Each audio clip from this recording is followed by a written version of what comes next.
ہمیں اس وقت رانا ثناءاللہ صاحب نے جوائن کیا۔ رانا صاحب بہت شکریہ آپ کے وقت کا۔ جنرل ریٹائرڈ فیض حمید جو ہیں وہ اس وقت ملٹری کسٹڈی میں ہیں، ان کا فیلڈ جنرل کورٹ مارشل ہوا ہے اور ٹاپ سٹی کی شکایت ہے، لیکن کہا گیا ہے باقی بے ضابطگیاں بھی ثابت ہوئی ہیں۔ آپ کا انیشل ریئیکشن کیا ہے اس پہ؟ رانا صاحب آپ مجھے سن پا رہے ہیں؟ رانا صاحب آپ اگر سن پا رہے ہیں ٹھیک ہے۔ رانا ثناءاللہ صاحب ہمارے ساتھ موجود ہوں گے۔ لیفٹیننٹ جنرل ریٹائرڈ فیض حمید کے خلاف اس کارروائی کا آغاز ہوا ہے۔ رانا صاحب آپ مجھے سن پا رہے ہیں؟ ہلو جی رانا صاحب آپ مجھے سن پا رہے ہیں؟ جی آپ کی آواز تھوڑی کم ہے، اس کو ذرا بڑھا دیں۔ ہم اسے فکس کرنے کی کوشش کرتے ہیں۔ لیفٹیننٹ جنرل ریٹائرڈ فیض حمید کے خلاف کورٹ مارشل کارروائی کا آغاز ہوا ہے، آپ کا انیشل ریئیکشن کیا ہے؟ ہم دوبارہ رابطہ کرنے کی کوشش کر لیتے ہیں رانا ثناءاللہ صاحب سے۔ یہ یقینی طور پر ایک اہم اور بڑی کارروائی ہے، آئی ایس پی آر کی جانب سے اس کی تفصیل شیئر کی گئی ہے کہ سابق D G I S I lieutenant general retired Faiz Hameed کو تحویل میں لے لیا گیا ہے اور کورٹ مارشل کارروائی کا آغاز ہو گیا۔ رانا صاحب اب آپ مجھے سن پا رہے ہیں؟ جی اچھا بتائیے گا آپ کا ابتدائی اس پر رد عمل کیا ہے، موقف کیا ہے اس کارروائی کے آغاز پر، اور بے ضابطگیاں ثابت ہوئی ہیں جو آئی ایس پی آر نے کہا، کیا کہنا چاہیں گے؟ دیکھیں اس میں یہ بہت بڑی خبر ہے، بلکہ پاکستان کی تاریخ میں میں سمجھتا ہوں کہ اس طرح کے کوئی ایک آدھ واقعہ ہو تو ہو، ورنہ اس لیول کے اوپر، اس سینئر لیول کے اوپر جو ہے وہ عام طور پہ معاملات کو جو ہے وہ سبسائڈ کر دیا جاتا ہے۔ تو اس سے ایک تو یہ بات ثابت ہے کہ آرمی میں، پاک افواج میں جو احتساب کا عمل ہے وہ بہت مضبوط ہے، اور اگر کسی کے خلاف کوئی بات سبسٹینشیٹ ہو جائے تو اس کا عہدہ یا اس کی حیثیت کچھ بھی ہو تو اس کے خلاف جو ہے وہ پھر کارروائی جو ہے وہ ہوتی ہے۔ ایک تو میں سمجھتا ہوں کہ یہ بڑا ہی اسٹرانگ میسج ہے، اور یہ پاک فوج کی عزت میں، اس کے احترام میں، اور بطور ادارہ جو اس کی ایک پوزیشن ہے، اس کے لیے ایک سنگ میل جو ہے یہ چیز ثابت ہوگی۔ دوسرا یہ ہے کہ اس وقت جب ان کو فوجی تحویل میں لیا گیا ہے تو میری اسیسمنٹ یہ ہے کہ پھر ان کے خلاف پریما فشائی کچھ چیزیں جو ہیں وہ ثابت ہو چکی ہوں گی۔ یہ ایسے نہیں ہے کہ صرف انکوائری کے مقصد کے لیے جو ہے ان کو فوجی تحویل میں لیا گیا ہے۔ ٹھیک رانا صاحب، ان کے دور میں کئی مرتبہ سیاسی معاملات میں مداخلت کے حوالے سے بھی سوالات اٹھتے رہے ہیں، اب جب کہ وہ تحویل میں ہیں تو کیا آپ سمجھتے ہیں کہ ان معاملات کو بھی ایڈریس کیا جا سکتا ہے، اس پر بھی کوئی ایکشن ہو سکتا ہے؟ دیکھیں فوج کا ایک اپنا نظام ہے، ایک اپنا طریقہ کار ہے، اس میں اگر ادھر ادھر سے اول تو کوئی مداخلت ہو نہیں سکے گی، اور اگر کوئی کرنی چاہے بھی تو یہ انتہائی نامناسب بات ہوگی۔ جو انکوائری کا عمل، جو جنرل فیلڈ کورٹ مارشل کا عمل ہے، وہ فوج کے اپنا طریقہ کار، اپنے ضابطے کے مطابق جو ہے اس نے آگے بڑھنا ہے۔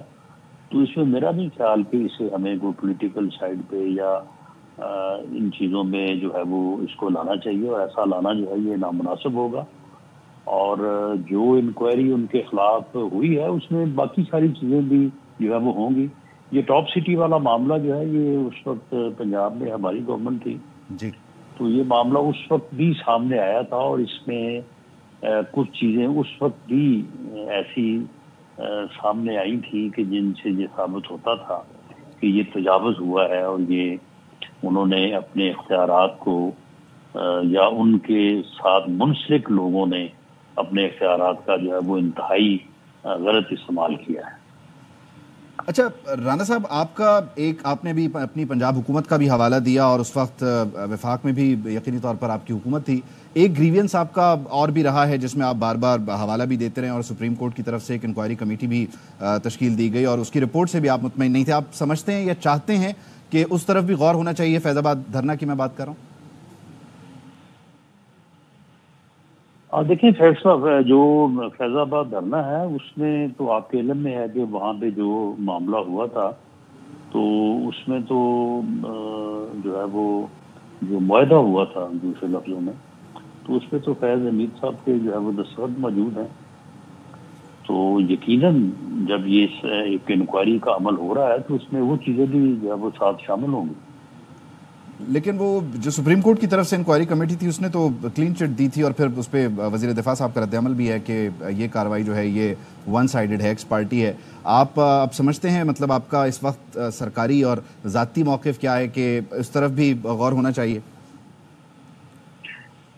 نہیں دیکھیں، جو وہ فیض آباد دھرنے کا معاملہ تھا اس میں جو یہ بات کہ ان لوگوں کو مینج کر کے وہاں پہ جو ہے وہ بٹھایا گیا تھا، وہ اس کی میں نے اس سے پہلے بھی جب یہ ساری کارروائی انکوائری وغیرہ ہو رہی تھی تو میں نے اس کے متعلق یہ وضاحت کی تھی کہ وہاں پہ کوئی ایسا معاملہ نہیں تھا، کوئی مینج کر کے بٹھانے والی بات نہیں تھی، لیکن ان کو اٹھانے کے معاملے میں ضرور فیض حمید صاحب کا جو ہے وہ ایک رول تھا. تو میرا خیال ہے کہ یہ جو اس وقت جو کارروائی زیر بحث ہے اس میں میرا نہیں خیال کہ وہ یعنی سیگمنٹ بھی ہے. یہ خالصتاً جو ٹاپ سٹی کے متعلق سپریم کورٹ کا حکم تھا تو اس کے اوپر جو پھر انکوائری ہوئی اس میں جو چیزیں پھر آگے بڑھی ہیں تو میرا خیال ہے کہ زیادہ تر فوکس جو ہے وہ انہیں پہ ہے. یقینی طور پر وہ ایک انیشیٹنگ پوائنٹ تو اس کا ٹاپ سٹی رہا ہے، لیکن جب اس طرح کی کوئی کارروائی ہوتی ہے تو آپ سمجھتے ہیں کہ یہ جو آپ کے الزامات تھے جنرل فیض حمید سے متعلق ان کو تقویت ملتی ہے، چاہے وہ فیض آباد دھرنا ہو، اس کے علاوہ پھر 2018 میں ممبران اسمبلی کو مینج کرنا ہو. آپ اس وقت یہ سمجھتے ہیں کہ جب کارروائی کا آغاز ہو گیا ہے تو آپ کی دیگر تمام جو گریوینسز ہیں اس پرٹیکولر شخصیت سے متعلق ان کو بھی ایڈریس کیا جانا چاہیے؟ آپ کہیں بات کرنے کی یا اس میں کہیں فریق بننے کی کوشش بھی کر سکتے ہیں آگے چل کے؟ آپ کے پاس متعلقہ فورم موجود ہے سپریم کورٹ اور دیگر.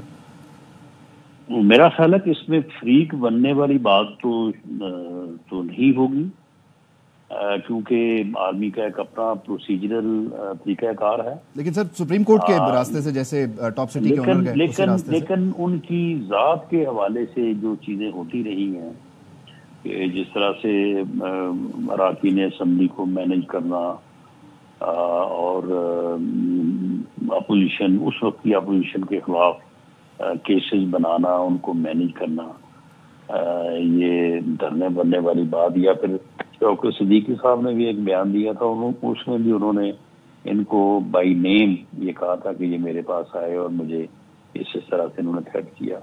وہ ساری چیزیں جو ہیں وہ اپنی جگہ پہ موجود ہیں، اور اگر اس انکوائری کے جو ہے وہ دائرہ میں ہوں گی تو یقیناً جو ہے وہ ان کو بھی انکوائر کیا جائے گا، اور پھر جو متعلقہ لوگ ہیں ان کو پھر شامل انکوائری بھی کیا جائے گا. لیکن یہ اپنے طور پہ ہوگا. یہ اگر کوئی یہ چاہے کہ جی میں صبح جو ہے وہ جا کے درخواست دے کے اس میں پارٹی بن جاؤں، تو میرا نہیں خیال کہ جو فوج کا جو جنرل کورٹ مارشل کا جو طریقہ کار ہے اس میں کوئی ایسی گنجائش. لیکن رانا صاحب اس میں ایک تو مجھے اس بات کو ذرا دوبارہ سمجھا بھی دیجیے گا، کیونکہ وزیر دفاع اس وقت بھی خواجہ آصف صاحب ان کی نظر میں آج بھی انکوائری کمیشن کی جو رپورٹ ہے وہ جانبدار ہے اور وہ سمجھتے ہیں ایکس پارٹی ہے، اس میں تمام معاملات کو صحیح سے نہیں دیکھا گیا فیض آباد. آپ کہہ رہے ہیں کہ لوگ مینج کر کے وہاں پر نہیں لائے گئے تھے، پہلا میرا سوال. دوسری چیز یہ کہ آپ کہہ رہے ہیں کہ ظاہر ہے جو طریقہ کار ہے کورٹ مارشل کا اس میں تو کوئی جا کر فریق نہیں بن سکتا، معاملات نہیں ہیں، لیکن جی ٹی روڈ اور دیگر فورمز پر جب آپ نکلے اسلام آباد سے لاہور کی طرف تب آپ کا یہ دعویٰ تھا کہ ہم یہ ساری چیزیں کریں گے، لیکن اس کے لیے جو متعلقہ ترین فورم تھے سپریم کورٹ کا دروازہ وہ بھی کبھی آپ نے نہیں کھٹکھٹایا. آپ سمجھتے ہیں now is a good time کہ آپ کو جانا چاہیے یا آپ جائیں گے؟ دیکھیں یہ آپ کے علم میں ہوگا کہ یہ معاملہ سپریم کورٹ میں ہی اٹھا تھا، اور سپریم کورٹ نے ہی وزارت دفاع کو، وزارت دفاع سے پھر جی ایچ کیو کو یہ معاملہ ریفر ہوا تھا. یہ ساری انکوائری اور یہ سارا معاملہ جو ہے یہ اسی بنیاد کے اوپر آگے بڑھا ہے. اور دوسری چیز ذرا کلیریفائی کر دیجیے گا، آپ کہہ رہے ہیں کہ فیض آباد دھرنا میں لوگ مینج کر کے نہیں لائے گئے تھے، آپ نے ایسے ہی کہا یا میرے سننے میں غلطی ہوئی؟ نہیں دیکھیں، یعنی فیض آباد دھرنا جو ہے اس میں جو وہ انکوائری کمیشن تھا نا، اس نے تو آپ کے علم میں ہوگا انہوں نے تو اپنی سفارشات میں یہ کہا کہ پنجاب حکومت نے اس وقت کی پنجاب حکومت میں جو یقیناً اس وقت ہم ہی تھے پنجاب گورنمنٹ میں، تو انہوں نے کہا کہ جی ہم نے ان کو مینج کر کے یہاں پہ بھیج دیا تھا، ان کو روکا نہیں تھا، اور وہ وہاں پہ آ کے جو ہے وہ بیٹھ گئے. تو اس کی جو ہے وہ جو تفصیل جو ہے وہ ادروائز ہے. اس طرح کی کوئی بات نہیں تھی کہ ان کو مینج کر کے بٹھایا گیا. تو خواجہ صاحب کیوں مطمئن نہیں ہے؟ وہ وزیر دفاع تھے اس وقت بھی اور آج بھی، وہ کیوں مطمئن نہیں ہے پھر اس انکوائری کمیٹی کی رپورٹ سے؟ نہیں، وہ بھی اسی ان کا وہ کیوں چاہتے ہیں کہ کارروائی ہو؟ نہیں، ان کا بھی نقطہ نظر یہی ہے کہ اس وقت کی پنجاب گورنمنٹ نے اس دھرنے کو مینج کر کے یہاں وفاقی حکومت کے اگینسٹ یا وہاں فیض آباد میں جو ہے وہ نہیں بھیجا تھا. لیکن ان کا یہ نقطہ نظر ضرور ہے کہ بھی ایک جو پوزیشن تھی اس وقت فیض صاحب کی، تو ان کا کیا کام تھا کہ وہاں پہ جا کے ان کو پیسے بانٹنے اور جو ہے وہ وہاں پہ معاہدے کرنے اور معاہدوں کے اوپر دستخط کرنے. تو یہ ان کا کام تو نہیں تھا. تو ان کا یہ رول جو ہے اس کے اوپر، کیونکہ اس انکوائری کمیشن نے کوئی بات ہی نہیں کی، کوئی انکوائری نہیں کی، تو اس کے اوپر خواجہ صاحب کا اعتراض تھا. اچھا رانا صاحب، آئی ایس پی آر کی جانب سے جو بیان جاری کیا گیا ہے ایک مرتبہ وہ آپ کو سنا دیتے ہیں، پھر چاہیں گے کہ آپ تبصرہ بھی کر دیجئے کہ لیفٹیننٹ جنرل ریٹائرڈ فیض حمید کے خلاف ٹاپ سٹی کیس میں شکایات موصول ہوئی تھی. سپریم کورٹ احکامات کی روشنی میں فیض حمید کے خلاف انکوائری کی گئی ہے اور فیض حمید کے خلاف فیلڈ جنرل کورٹ مارشل کارروائی کا اب آغاز ہو چکا ہے. جی میرا خیال ہے کہ یہ کافی یعنی مفصل ہے، واضح ہے. تو اس میں کسی اور چیز کو جو ہے وہ ہمیں شامل نہیں کرنا چاہیے. ٹاپ سٹی کے متعلق انکوائری سے متعلق احکامات سپریم کورٹ کے موصول ہوئے، انکوائری ہوئی، پریما فشائی اس میں جو ہے وہ سچائی نظر آئی، جس کے اوپر پھر آج کی یہ کاروائی ہوئی ہے. میرا خیال ہے کہ ہمیں بھی اسی حد تک جو ہے وہ اس محدود رہنا چاہیے اور اس معاملے کو الجھانا نہیں چاہیے. اچھا رانا صاحب، اس میں بنیادی طور پر یہ تو قبل از وقت انہوں نے ریٹائرمنٹ لی اور ریٹائرمنٹ کے بعد کا ایک پروسیجر ہے کہ جس میں اس نظم و ضبط کو فالو کرنا ہوتا ہے، آپ نے کنارہ کش رہنا ہوتا ہے معاملات سے، اور اس مدت کے مکمل ہونے کے بعد پھر آپ اپنی جو بھی ایکٹیویٹیز ہیں اس میں آپ انگیج ہو سکتے ہیں. لیکن ان پر یہ بھی الزام رہا ہے اور بلکہ آپ لوگ بھی یہ کہتے رہے ہیں کہ یہ ریٹائرمنٹ کے بعد بھی ملوث رہے ہیں سیاسی معاملات میں مداخلت کرنی ہو یا سیاسی سرگرمیوں میں. تو یہ بھی بنیادی طور پر آپ سمجھتے ہیں کہ اس انکوائری میں کہیں نہ کہیں دیکھا جائے گا، یا آپ ابھی بھی سمجھ رہے ہیں کہ یہ صرف اور صرف ٹاپ سٹی تک ہی محدود ہے معاملات؟ جی، جو آپ نے بیان آپ نے خود ہی یہ پڑھ کے مجھے سنایا ہے، اس کے مطابق تو میں سمجھتا ہوں کہ اگر اس میں کوئی اور بات ہوتی تو اس کا ضرور ذکر ہوتا. جب ایسا نہیں ہے تو میرا خیال ہے لیکن اس میں ایک جملہ رانا صاحب میں آپ کے گوش گزار کر دوں، آئی ایس پی آر کی جانب سے یہ جملہ بھی آیا ہے کہ لیفٹیننٹ جنرل ریٹائرڈ فیض حمید کے خلاف انکوائری میں متعدد بے ضابطگیاں ثابت ہوئی ہیں. اب اس متعدد بے ضابطگیاں ثابت ہونے کو آپ کیسے انٹرپریٹ کر رہے ہیں، کیسے دیکھ رہے ہیں؟ ذرا وہ میں آپ سے سمجھنا چاہ رہا ہوں. میرا خیال ہے کہ یہ متعدد بے ضابطگیاں جو ہیں یہ ٹاپ سٹی سے متعلق جو الزامات تھے انہی کے اوپر پریما فشائی جو ہے نا یہ چیزیں وہ سامنے آئی ہوں گی. اور باقی اس کے علاوہ جو دیگر معاملات ہیں اس میں اگر انکوائری ہوئی ہے تو یہ چیز سامنے آ جائے گی. لیکن میرا خیال ہے کہ جو آئی ایس پی آر نے جو اسٹیٹمنٹ جاری کی ہے تو ہمیں اس تک جو ہے وہ محدود رہنا چاہیے. ٹھیک ہے، آئی ایس پی آر کی جو اسٹیٹمنٹ ہے اس تک ہمیں محدود رہنا چاہیے. اور بہت شکریہ رانا ثناء اللہ